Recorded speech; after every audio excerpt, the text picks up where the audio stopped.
আজকে আমরা যেটা দেখবো সেটা হচ্ছে ভি লুকআপ ফর্মুলা এক্সেলে কীভাবে ইউজ করতে হয়। ভি লুকআপ ফর্মুলা, তো ভি লুকআপ ফর্মুলাটা এক্সেলে ইউজ করার জন্য আমাদের কাছে এটা একটা টেবিল রয়েছে, যেখানে আমাদের বিভিন্ন কোম্পানি রয়েছে: অজন্তা, বাটা, শ্রী লেদার্স, খাদিমস, রেলসন্স, আজিমস, Adidas, Puma, Reebok, NB, New Balance. Basically revenue, তাদের কত রেভিনিউ আছে, এটা বিলিয়ন ডলার্সে আছে, ঠিক আছে। এগুলো তাদের রেভিনিউ কত আছে, 2023 সালে তাদের রেভিনিউ কত ছিল, that is also given here. যেমন আজান্তার রেভিনিউ ছিল 20,000 বিলিয়ন ডলার্স, এইভাবে রয়েছে দেওয়া। তারপরে কস্ট, কত তাদের কস্টিং হয়েছে পুরো 2023-এর ফিনান্সিয়াল ইয়ারে, সেটাও দেওয়া আছে। এবার আমরা ভি লুকআপ ফর্মুলাটা কীভাবে ইউজ করব। ধরো আমি জানতে চাই যে অজন্তা কোম্পানি, আমাদের যে অজন্তা কোম্পানি আছে, এই অজন্তা কোম্পানির তার সাথে সাথে ধরো খালি অজন্তা কোম্পানি না, তার সাথে সাথে ধরো আমরা জানতে চাই হচ্ছে বাটা, খাদিমস, আপাতত এই তিনটে কোম্পানি, আরেকটা কোম্পানি লিখে নিই, ধরো রিবক। এই চারটে কোম্পানির আমরা ধরো জানতে চাই যে টোটাল এই চারটে কোম্পানির রেভিনিউকে আমরা এখান থেকে তুলে নিয়ে যেতে চাই। তুলে নিয়ে যেতে চাই বলতে এই চারটে কোম্পানির যে রেভিনিউ আছে 20,000, সেটা আমি, যেমন ধর অজন্তার রেভিনিউ কত আছে 20,000, আমি চাইছি যে অজন্তার পাশে এখানে 20,000 চলে আসুক, মানে অজন্তার রেভিনিউটা অজন্তার পাশে চলে আসুক। এবার তোমরা বলতে পারো ওটা তো দেখে দেখেই লিখে দেওয়া যেতে পারতো, এর জন্য আবার ফর্মুলা ইউজ করার কী আছে। এখানে তো ডেটা সেটটা অনেক ছোট, এখানে তো দেখে লেখা যেতেই পারে, কিন্তু অনেক বড় ডেটা সেট হয়ে গেলে তখন তোমাকে খুঁজতে বসতে হবে যে কোথায় অজন্তা আছে, কোথায় তার সেল আছে। বা একটু ভালো করে ভেবে দেখো, তোমাকে যদি সবকটা টোটাল লিখতে হয়, তুমি কি এরকম খুঁজে খুঁজে লিখবে? একবার দেখবে, একবার খুঁজবে, একবার লিখবে, তাতে তো অনেক টাইম লাগবে। তার থেকে তুমি একটা ফর্মুলা অ্যাপ্লাই করবে, সেই ফর্মুলাটাকে কপি পেস্ট করে দেবে বাকি কোম্পানিগুলোর জন্য, তাহলে একবারে ভ্যালুগুলো চলে আসবে। সেই কারণেই আমরা কি ফর্মুলা ইউজ করব, V lookup equals to V lookup দিলাম, ফার্স্ট ব্র্যাকেট ওপেন করবে। ওপেন করার পর দেখবে অনেকগুলো প্যারামিটার্স আছে: lookup value, table array, column index, number, range lookup. Okay, তো প্রথমে যেটা আছে সেটা হচ্ছে লুকআপ ভ্যালু। লুকআপ ভ্যালু মানে কি, আমরা কোন ভ্যালুটার জন্য এটা চাইছি। তো এই সেলটাতে আমরা অজন্তার জন্য রেভিনিউটা চাইছি, তাহলে এই সেলে লুকআপ ভ্যালু কী হবে, অজন্তাই হবে। তো অজন্তার সেলটা সিলেক্ট করব, কমা দেব। তারপর টেবিল অ্যারে, অজন্তার ভ্যালু তো চাইছি, অজন্তার রেভিনিউটা তো চাইছি, কিন্তু কোন টেবিল থেকে, পুরো এই টেবিলটা থেকে। তো টেবিলে পুরো টেবিলটা সিলেক্ট করে নিলাম, তারপরে কমা দিলাম। তারপরে column index number. Column index number মানে অজন্তার কী চাইছো, রেভিনিউ চাইছো না কস্ট চাইছো? আমরা এখানে আপাতত রেভিনিউ চাইছি, তাহলে রেভিনিউ কত নম্বর কলামে আছে, রেভিনিউ এই ইএফ এই কলাম দেখলে হবে না, রেভিনিউ দেখো টেবিল অনুযায়ী, টেবিলটা অনুযায়ী রেভিনিউ আছে 1 নম্বর, কোম্পানি নেম 1 নম্বরে, রেভিনিউ আছে 2 নম্বরে, কস্ট আছে 3 নম্বরে।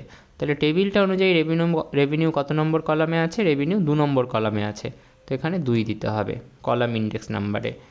নেক্সট ইজ আমাদের রেঞ্জ লুকআপ। রেঞ্জ লুকআপে ট্রুও দিতে পারো, ফলসও দিতে পারো, ঠিক আছে। ট্রু ও ফলস মানে কি, ফলস মানে অ্যাপ্রক্সিমেট, এই ফলস মানে হচ্ছে এক্স্যাক্ট ম্যাচ, আর ট্রু মানে হচ্ছে অ্যাপ্রক্সিমেট ম্যাচ। মানে যদি আমি চাই যে এক্স্যাক্ট ভ্যালুটা চাইছি, এক্স্যাক্ট ভ্যালুটা যদি চাইছি, যে অজন্তার এক্স্যাক্ট ভ্যালুটা যদি চাই, আমি অজন্তার রেভিনিউয়ের এক্স্যাক্ট ভ্যালুটা চাই, তাহলে আমি ফলস দেবো। আর যদি অজন্তার ভ্যালুর অ্যাপ্রক্সিমেট ম্যাচটা খুঁজতে চাই, এক্স্যাক্ট অজন্তার নামে ধরো নেই, একটু নামটা এদিক ওদিক আছে, অনেক বড় ডেটা সেটে কী হয়, অনেক সময় খুঁজে পাওয়া যায় না, অজন্তার নামটাই হয়তো খুঁজে পাওয়া যাচ্ছে না, অজন্তার নামটা খুঁজে পাওয়া যেহেতু যাচ্ছে না, তো হয়তো ডেটা সেটের মধ্যে নামটা অজন্ত বলে আছে, AJANT বলে আছে, তখন আমরা কি করি, তখন আমরা ট্রু দিই, মানে অ্যাপ্রক্সিমেট ম্যাচটা খোঁজার চেষ্টা করি, ফলসটা আর দিই না। তো কিন্তু এখানে আমাদের সেরকম কোনো ব্যাপার নেই, সরি। তো এখানে আমাদের সেরকম কোনো ব্যাপার নেই, এখানে আমাদের একদম অজন্তাটা অজন্তা নামেই আছে, তো আমরা ফলস দেবো, মানে এক্স্যাক্ট ম্যাচটাই দেবো, ঠিক আছে। এক্স্যাক্ট ম্যাচ দিতে হলে কি করতে হবে, তোমাদেরকে এক্স্যাক্ট ম্যাচের সিনট্যাক্সটা 0 ছিল, জানি না ওরা চেঞ্জ করেছে কি না, এটা অ্যাডভান্স ভার্সন, আরও দেখা যাক, দেখা যাক 0, হ্যাঁ। So let me just enter it, হ্যাঁ হয়ে গেছে। তো মনে রাখবে, আমি ফর্মুলাটা আরেকবার ওপেন করছি। ফর্মুলাটা কি বলছে? ফর্মুলাটা বলছে যে এক্স্যাক্ট ভ্যালুটা, মানে এক্স্যাক্ট ভ্যালু খুঁজতে হলে ফলস দিতে হবে, ফলস দিতে হলে 0 দিতে হয়, আর ট্রু যদি হয় মানে তুমি অ্যাপ্রক্সিমেট ম্যাচ খুঁজতে চাও, অর্থাৎ হয়তো তোমার ডেটা সেটের মধ্যে অজান্তা এক্স্যাক্টলি নেই, হয়তো অজান্ত নামে আছে বা অজানা নামে আছে, এরকম এক্স্যাক্ট ম্যাচ খুঁজতে চাইলে, এই অ্যাপ্রক্সিমেট ম্যাচ খুঁজতে চাইলে, তখন ওই ডেটাগুলোর অনুযায়ী তোমাকে দেখিয়ে দেবে। তখন তোমাকে 0 দিতে হবে না, তখন তোমাকে 1 দিলেই হবে। ওকে, তখন ট্রু দিতে হবে অ্যাকচুয়ালি, আর ট্রু মানে হচ্ছে 1 দিয়ে রিপ্রেজেন্ট করতে হয় সেটাকে। এন্টার মেরে দাও, দেখো 20,000 চলে এসছে। এবার এই ফর্মুলাটা আমরা এখানে আচ্ছা, এখানে আমি একটা ভুল করেছি, সেটাও আমি তোমাদেরকে বলবো। তো সেটা তোমরা এক্ষুনি দেখতে পাবে। এটাতে জানি না এটাতে দেখা যাবে কি না। না, এটাতে ভুলটা উঠে আসেনি, কিন্তু ভুলটা হয়েছে, কারণ আমি যেই ফর্মুলাটা ওপেন করব তোমরা এখান থেকে দেখতে পাবে। এই ফর্মুলাটা যখন ওপেন করছি অজান্তার জন্য, তখন দেখো টেবিলটা E5 থেকে G15, মানে পুরো টেবিলটাই সিলেক্ট হয়েছে, কোনো সমস্যা নেই। কিন্তু আমি যখন বাটার জন্য ফর্মুলাটা আবার ওপেন করছি, টেবিলটা দেখো E6 থেকে G16, E6 থেকে G16, মানে টেবিলটা একটা রো নিচে নেমে গেছে। আবার খাদিমসের জন্য কি হলো, টেবিলটা E7 থেকে G17, টেবিলটা আরও একটা রো নিচে নেমে গেছে। তাহলে আমরা যেহেতু টেবিলের রেঞ্জটাকে লক করিনি, টেবিলটা কিন্তু নিচে নামছে। টেবিলটা কি হচ্ছে, টেবিলটা কিন্তু নিচে নেমে যাচ্ছে একটা রো করে। তাহলে এইবার প্রবলেমটা কি হচ্ছে, এইবার এই প্রবলেমটাকে আমাদের যদি সরাতে হয়, এখানে কোনো প্রবলেম এটা হয়নি, কিন্তু এটা একটা প্রবলেম হবে পরবর্তীতে, এটা একটা প্রবলেম হতে পারে। তো আমরা কি করব, আমরা এই প্রবলেমটাকেই কাউন্টার করার জন্য, সরি,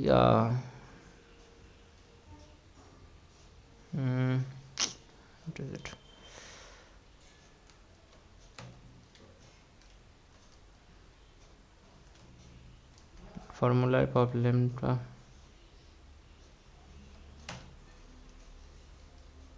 আমি পুরোটাই মুছে দিচ্ছি এখানে। আগে আমি নতুন করে ফর্মুলাটা অ্যাপ্লাই করব। ওকে, হ্যাঁ, এবার আমরা এই এটা কাউন্টার করার জন্যই আমরা কি করব, কিছুই চেঞ্জ হবে না, পুরোটা মুছলাম, ওটার প্রবলেম করছিল। আমি কি করব, আমি জাস্ট পুরোটা সেমই রাখবো। লুকআপ ভ্যালুটার জন্য আমরা অজান্তাই সিলেক্ট করব ফার্স্ট রোতে। তারপরে আমরা আমাদের টেবিল অ্যারের জন্য যেটা ছিল, টেবিলটা সিলেক্ট করছিলাম না, টেবিলের অ্যারেটা বা টেবিলের রেঞ্জটা, ওটা কিন্তু আমরা লক করে দেবো। অর্থাৎ টেবিলটা সিলেক্ট করার পর কিবোর্ড থেকে ফাংশন প্লাস F4 ক্লিক করবে, যদি ল্যাপটপ হয় ফাংশন প্লাস F4, আর যদি হয় কম্পিউটার তাহলে অনলি F4। তারপরে কমা দিয়ে আমাদেরকে কলাম ইন্ডেক্স নাম্বারে কোন কলামটা নিচ্ছি আমরা, রেভিনিউ, তার ইন্ডেক্স নাম্বার কত, 2। তারপরে আমাদেরকে ট্রু আর ফলস, ট্রু হলে 1, ফলস হলে 0, যেহেতু আমাদের ফলস আছে মানে এক্স্যাক্ট ম্যাচ আছে, তো আমরা 0 নেব, নিয়ে এন্টার করব। এইবার যেই আমি দেখো আগে প্রথমে পেস্ট করে নিই, যেই আমি ফর্মুলাটা ওপেন করছি, দেখো আমি এবার বাটার ফর্মুলাটা ওপেন করি, দেখো E5 থেকে G15 টেবিলটা কিন্তু লক হয়ে গেছে, টেবিলটা আর নিচে শিফট করে যাচ্ছে না, টেবিলটা একটারও করে কিন্তু আর নিচে শিফট করে যাচ্ছে না। রিবকেটটাও ওপেন করে দেখতে পারো, টেবিলটা কিন্তু লকই আছে। Okay, so that's how we can do it. এবার যদি তুমি এখানে আরেকটা কোম্পানির নাম লিখে দাও, পিউমা, দেখো পিউমার ডেটাটাও কিন্তু চলে আসলো, কোনো প্রবলেম নেই। ধরো আরেকটা কোম্পানির নাম এখানে লিখি, ধরো লিখছি হচ্ছে এনবির ডেটাটাও কিন্তু চলে আসলো।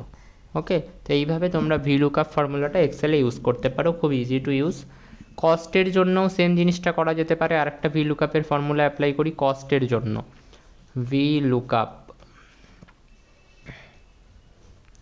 কী করতে হবে, ফার্স্টে লুকআপ ভ্যালুটা কি, এবার ওটা তো অজান্তাই থাকছে, তারপরে বাকিগুলো মানে অজান্তা থাকছে, পরের সেলগুলোতে ওটা চেঞ্জ হয়ে বাটা, খাদিমস, রিবক, পুমা, এইভাবে এনবি, এইভাবে ফর্মুলাগুলো অ্যাপ্লাই হয়ে যাবে, মানে প্রত্যেকটা সেলের জন্য ফর্মুলা এইভাবে মডিফাই হয়ে যাবে, কারণ ওটাকে তো আমরা লক করছি না।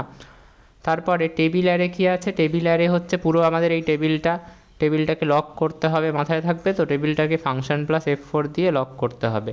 তারপরে কি আছে, তারপরে আছে হচ্ছে ইন্ডেক্স নাম্বার। এবার আমাদের কলাম কত নম্বরে আছে, 3 নম্বর ইন্ডেক্সে আছে, তাহলে 3 নম্বর ইন্ডেক্স নাম্বার। আর লাস্টে হচ্ছে এক্স্যাক্ট ম্যাচ না approximate match, sorry, exact match, তার মানে আমরা ফলস, তার মানে 0 দেবো, তারপরে এন্টার করব, ব্যাস চলে আসলো কস্ট। এবার এই ফর্মুলাটাকে পেস্ট করে দাও, বাকিগুলোতেও সব কটাই চলে আসবে। তো that's how you can work with the vlookup formula.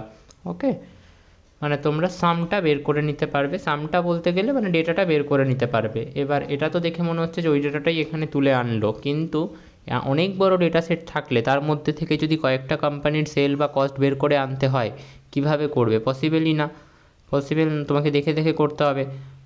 কিন্তু যদি ভিলুকআপ ফর্মুলাটা জানা থাকে তোমাকে কিন্তু আর দেখে দেখে করতে হবে না, তুমি জাস্ট ফর্মুলাটা অ্যাপ্লাই করবে, কোম্পানির নামটা লিখবে, এমনি হয়ে যাবে। ফর্মুলাটা এমনি অটোমেটিক তোমাকে দিয়ে দেবে, তাদের রেভিনিউ বা তাদের কস্ট বা তাদের যে কোনো ডেটা ফর্মুলাটা তোমাকে এমনি শো করে দেবে।